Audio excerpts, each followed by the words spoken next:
Ruben Calvillo, joined by my guy Harley Dugan. And then we have another special guest for you, man. The guests keep on coming. Former NFL quarterback. He has a current podcast, a current YouTube channel, Sims Complete, that he does with his father. Go check it out. Some great insight. Matt Sims, welcome to Believe in the Texans podcast.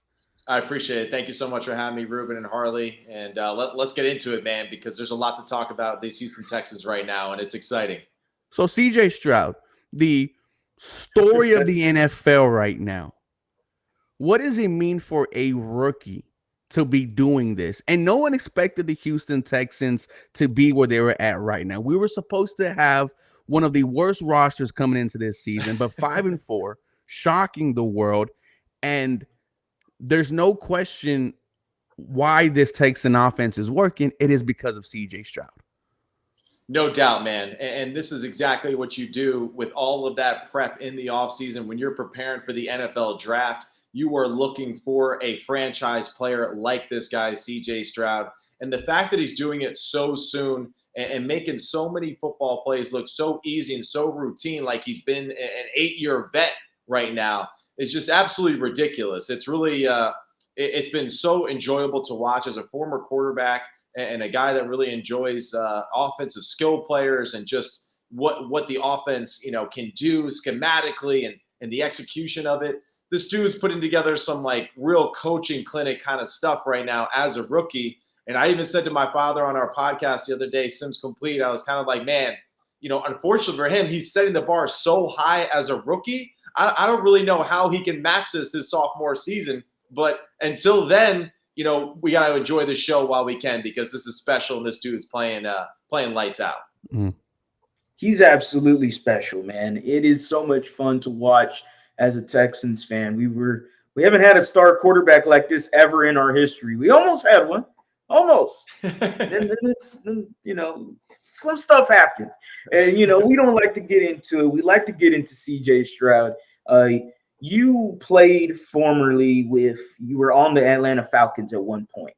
2015, 2016 is specifically what I look at is how much did you know the offensive scheme with Kyle Shanahan, and of course he had Mike McDaniel and Mike LaFleur as well with him at that time. We know a little something about this scheme going all the way back to Gary Kubiak and that beautiful offense we had way back when. Now it's here again with CJ Stroud, Bobby Slowick. Tell me what the eyes are seeing when you look at the scheme. Yeah, and that's what I really enjoy too, because I feel like I can kind of put myself in his shoes as far as what he's seeing, the offense that he's going through. You're right. The design of the offense is very similar to a Kyle Shanahan-like coaching tree, so to speak. So you can see a lot of the similarities that made Kyle Shanahan what he is today. Right now, what I see is CJ kind of tapping into the old school Kyle Shanahan offense when he was running things with Matt Schaub back in the day. And, when they really had things rolling with great play action passing, discipline in the run game, and still aggressive in the run game too, and being patient with it, which I think is extremely important for CJ and his development as a quarterback. And what you see with that is the ability to make certain formations and certain looks for a young quarterback a little bit more simple. When you can run the football and win at the line of scrimmage like they did last week with Singletary and his ability to run, I think 30 carries, 150 yards on the day, that ability to control the line of scrimmage allows now for you to get into obvious passing situations, knowing that they're probably only going to play maybe a handful of coverages because they're getting gashed in the run. And that's what I think Bobby Slowick has done a great job of doing. He is really mixing up the play calling from the screen game to the drop back passing game to the run game to the play action stuff. And that's what's been so impressive too, is that CJ Stroud seems to have just total command of this offense in just his first year. And it's really been super impressive. And it goes to the credit of, his experience in college at Ohio State, all the experience that he got playing there, and really just his time on task with studying. My brother has shared with me that, him and Tank Dell seem to be exchanging text messages late into the night talking about what coverages or what looks or what a certain defender does in a certain coverage. And those things are paying off for these dudes. So during the pre-draft process, we heard a lot about these S2 scores and CJ Stroud, and how the S2 scores should be a good reason why CJ Stroud falls in the, early in the first round. What were your thoughts about the S2 scores and, kind of how you feel about them going forward with CJ Stroud just breaking the norm here? I understand that those things at our position, of course, of quarterback is extremely important and something that, you should do your due diligence on and know and understand. I don't know exactly the details of the test and what it entails that much, because I am kind of one of those guys where I just don't buy all of it, and I don't really care either. What my eyes see, what my ears hear, my mind believes, so to speak. And when I watched CJ, I always saw a guy that really knew what he was doing all the time in college, made good throws, good decisions consistently. And right now you're seeing that same thing in the pros. Something that I've always shared with a lot of people when I played football, because what's the general consensus? Yeah, football players are not that smart. I'm like, yeah, all right, well, explain to me why I got to line up and Falcon right, shift to weak right, tight, Y right, X3, X bingo, Y smash, and check it to 19 auto, here on the can. And it's just like, if you could understand that language, that's a whole nother language in itself. That is my second language, so to speak, other than English. So football is extremely tactical, and what he's done is extremely important. And the other aspect too is just there's physical IQ and there's mental IQ. And football is a beautiful blend of both of those things together. And that's why CJ Stroud is exceeding expectations no matter what that damn test said. Because I've seen a lot of smart dudes throw it to the opposing team a lot. And it's real simple. One team's got one color jersey and the other team's got another color jersey. So just throw it to your same color jersey more often and you'll be all right. You did that pretty clean, Matt, with the offensive scheme just bumbling right out the mouth. There's a viral video of your brother with John Gruden way back in Tampa Bay. And are you going to have an open competition with your brother real quick we got to get this live on a video or something, man. I don't know, man. Yeah, I don't want any part of that. And you know what? The thing is, too, with my brother, I had a lot of those experiences myself. I've seen greats like Matt Ryan stumble up plays, Matt Schaub when I was in Atlanta, too. A lot of smart dudes. And that offense can be wordy at times. I was just fortunate enough that I wasn't good enough for me to be mic'd up during practice. So I was grateful for that. When we're talking about CJ Stroud, man, 26 passing yards, 15 touchdowns, 2 interceptions. What is this, man? Like, this is one of the, if not the greatest rookie kind of in the NFL history. I mean, that is what everyone has been mentioning. Why is his transition to the NFL looking so easy, to put it simply? Yeah, I mean, I think environment is a big part of it, and you can't take away either from what this young man has done throughout his career, and his experience that he's gathered playing in the Big Ten football and being the premier focal point of that offense at Ohio State. I think really, obviously demands of any young individual. And for him to be able to go through those rings of fire and come out on the other end, I think a tried and true experienced quarterback that is totally confident in himself and his abilities, but then also too for the coaching staff to create an environment that allows them to understand what that young man does well, to push him to be a better version of himself, and to put him into situations where he can be successful consistently. And that's what great coaching does. There's a lot of great coaches out there that know a lot of stuff about football, but the truly special ones are the ones that identify what a young man does extremely well and then tries to create every scenario possible to replicate that success consistently. And that's exactly what they've done in Houston. And DeMeco Ryans, to me, what he's done with this organization in just a year, complete 180, so a ton of credit goes to that man. Coach of the year for him as well, got to be in the picture. MVP picture for CJ Stroud. And don't even worry about the rookie of the year. Just give that to Tank Dell, because that dude's been balling too. So those MVP conversations legit? I think so. And not to toot our own horn too much here, but my father and I on Sims Complete, yeah, that's right. I'm going to toot that damn thing. is 2 weeks ago, I was just saying, like, hey, why not? If anything, CJ has proven that he is right now probably playing a top 5, top 3 at the position in the entire NFL. I don't really care what the record says. This is a team that we didn't expect much of. And the fact that they're as competitive as they are is a reflection of that coaching staff, of that individual, and how he's played. So we can't deny it. This is definitely a year, though, that I think it's a possibility that the MVP goes to another position other than quarterback. And that's something, too, that my father and I discussed. It might be time to separate the two because it's just turned into a QB happy award lately. But CJ Stroud has to be in that conversation right now. There's plenty of national media chatter around the MVP conversation. I go to one of them was the Get Up show just maybe 2 mornings ago. Dan Orlovsky was saying something similar to you, that he should be in the MVP conversation, should be a candidate. Teddy Bruschi, former NFL linebacker for the Patriots, absolutely disagreed vehemently, if I might add, and credited to say that A.J. Brown and Tyreek Hill and what they are doing, but really it was they're on a 7-2 team. They're on winning teams compared to a 5-4 Texans team with CJ Stroud, regardless of them beating the Bengals, regardless of them being only 1 game back from the division lead. Right. What is going to change the narrative? Because it upset me seeing that. Because as Texans fans, I go all the way back to 2014. And my guy, J.J. Watt, got robbed. All right, he got robbed. I don't care what they say. I know Aaron Rodgers had a great year, but J.J. was doing things that no defensive player in NFL history was doing. It was an uncanny ability that we've ever seen, and he did not win MVP.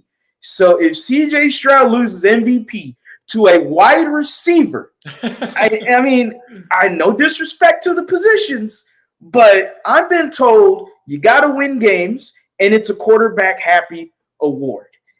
If we're winning games and we got the quarterback, I mean, what else do we got to do, man? Yeah, no doubt. And in defense too of CJ in this situation, and really any quarterback that is close to participating in a Super Bowl, winning a Super Bowl, all that kind of stuff, I don't want any narrative to be, well, like, he'll do it again. He'll be involved again. That's never guaranteed. You never know that. So we have to take every season and every week, for exactly what it is, and can't say, they'll be back next year. I mean, that's what we were saying about the Bills the past 5 years about going to the Super Bowl. Each year it gets less and less likely.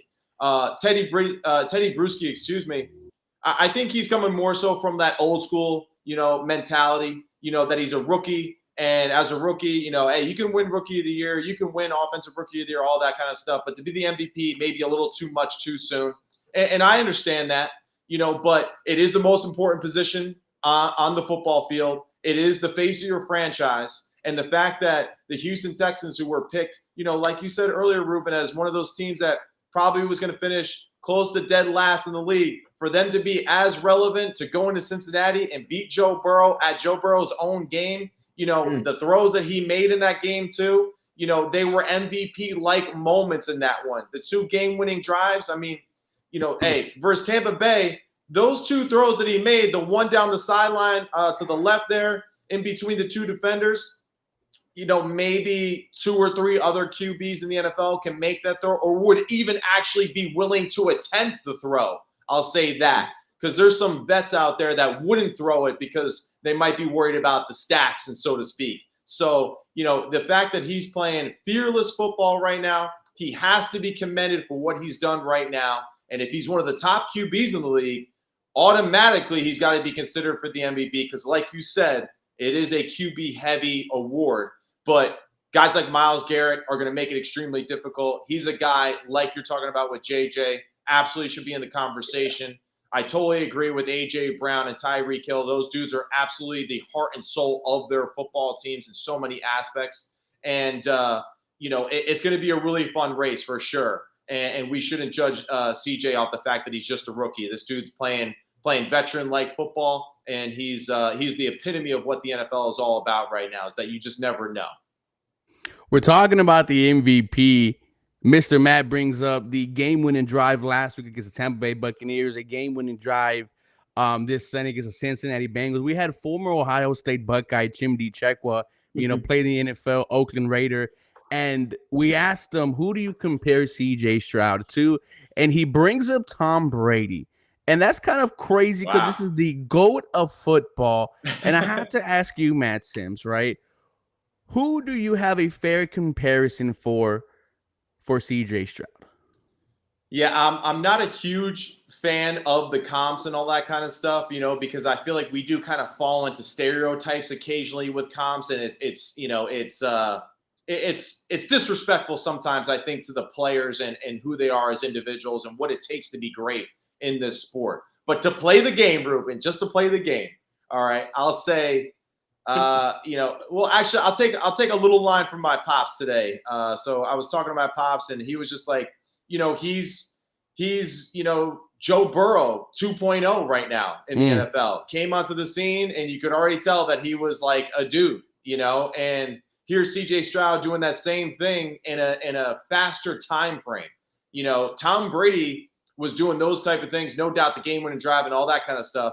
But to drop back and throw it 25, 30 times a game, the way that he's doing it right now, Tom Brady wasn't doing that kind of stuff till he was like in his year 6 or 7 in the league, because that team was more designed to run the football and be physical and all that kind of stuff. So the fact that, this dude is doing these type of things so soon, CJ's one of one, and we got to appreciate him for that. And that's what's so great about the quarterback position too, is because there's so many different ways to do it. There's so many different mentalities that play the game, different styles, and it's a beautiful thing to watch. So we really got to enjoy it while we got it. What do you think about the conversation of it's only 9 weeks into the football season for CJ Stroud?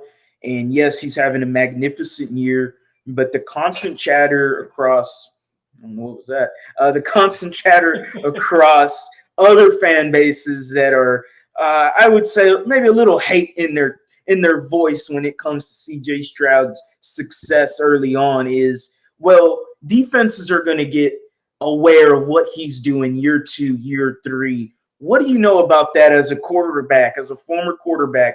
What do you think is going to be the how are they going to adapt to CJ Stroud, I would say, moving forward, even though it's been 9 games and doesn't seem like anything's changed yet, but still, year 2, sophomore year, that's always everyone has a sophomore slump, and right. It's always in any sport, really. So can you enlighten us more about that?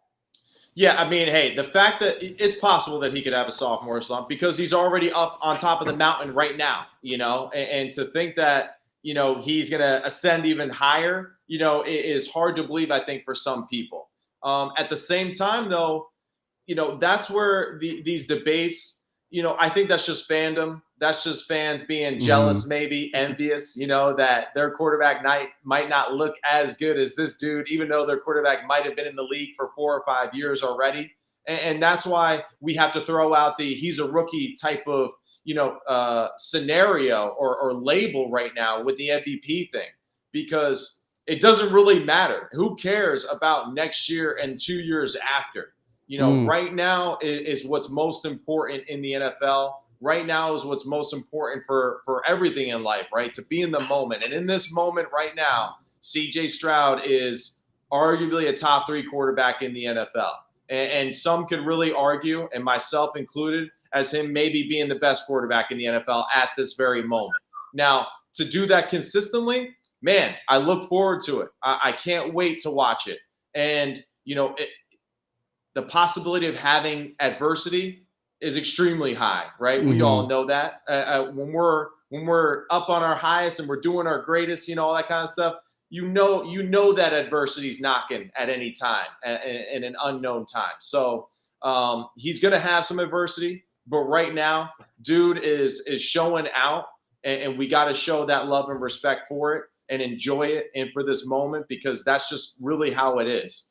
And that'll be up to D'Amico Ryans, Bobby Slowick, the rest of the staff to continue to build the team around CJ Stroud to improve what they're doing schematically, for him to improve as an individual, and we'll see what happens. But, everyone was saying, what Patrick Mahomes did his second year, being the guy, he won't be able to do that consistently. Well, he has, so it is possible. It just depends on, the foundation in which you're a part of. And right now, all things look like the signals are bright green. It's a go for Houston Texans fans and D'Amico Ryans.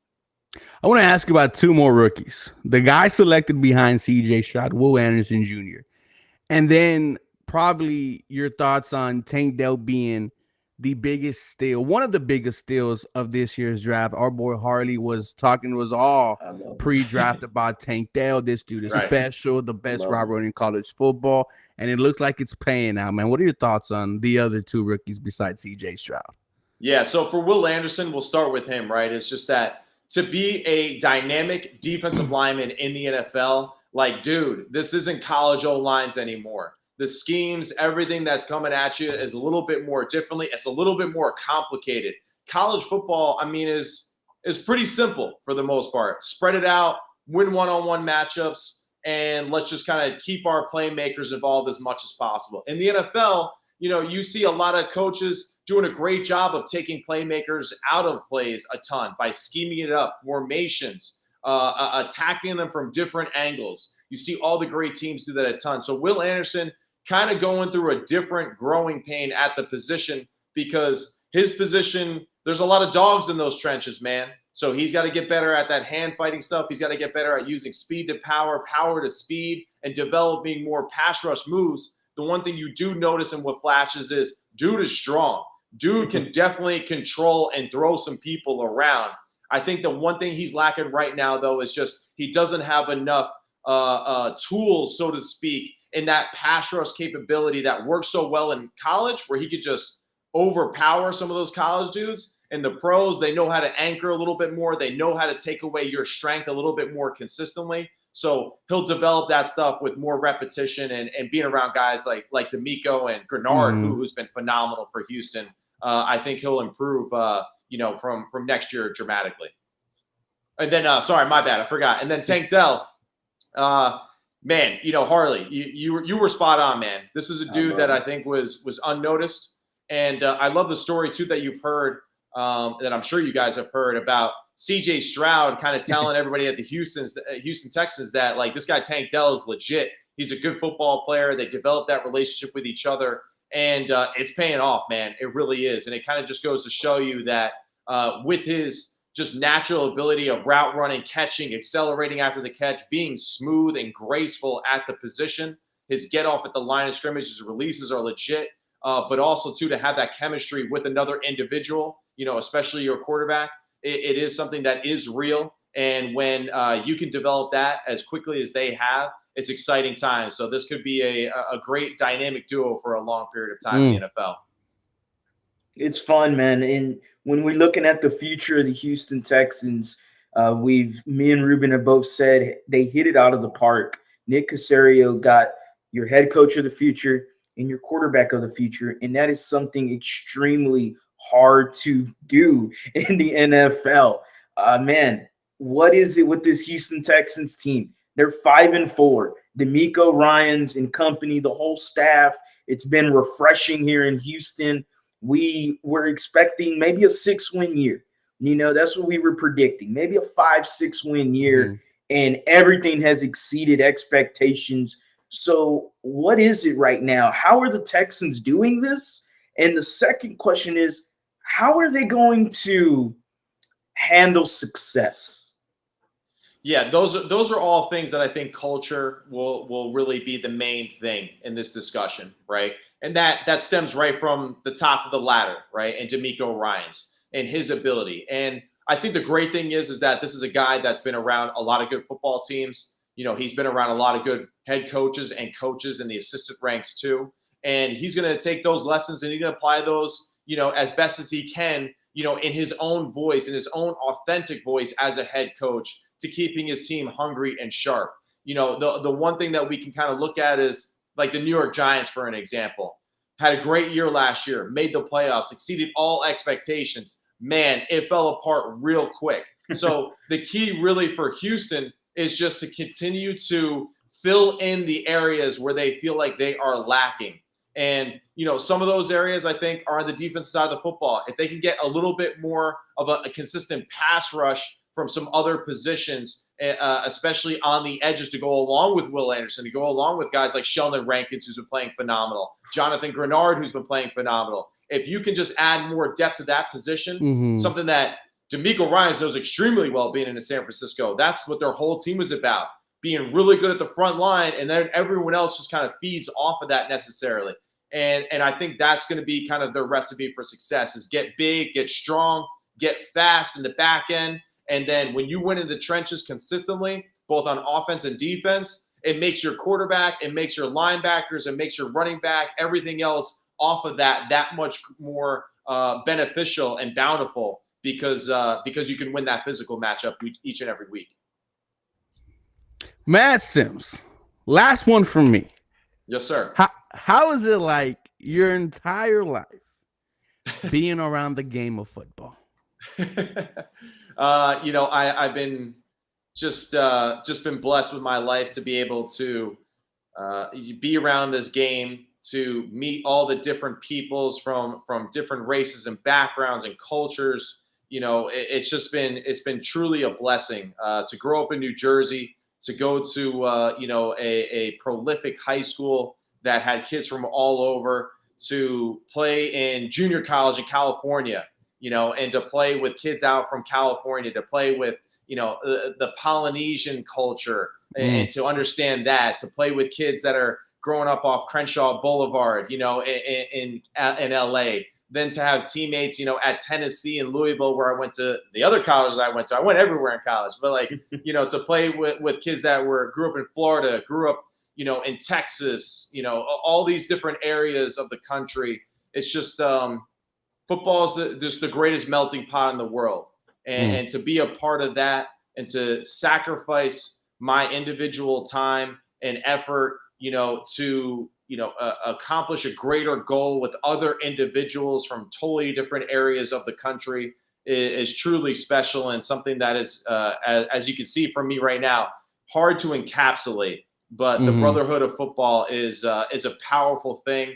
And I think that's why you see so many football players just sacrificing everything for it because of that power that it has. And just truly blessed to have my father and my brother who did it at a high level too, to idolize them, and had fun kind of carving my own path as best as I could too. Hey man, it's November and we like to have some fun on here. I already asked my last guests. It's one of my favorite months. I love to cook. I'm a cooking guy. What's your favorite dish on Thanksgiving, man? What's the favorite dish? The favorite dish on Thanksgiving. I mean, I'm going to go like classic style. I got to have, the home cooked turkey, some mashed potatoes, really sweet potatoes, probably. I enjoy both versions of potatoes, but sweet potatoes for sure.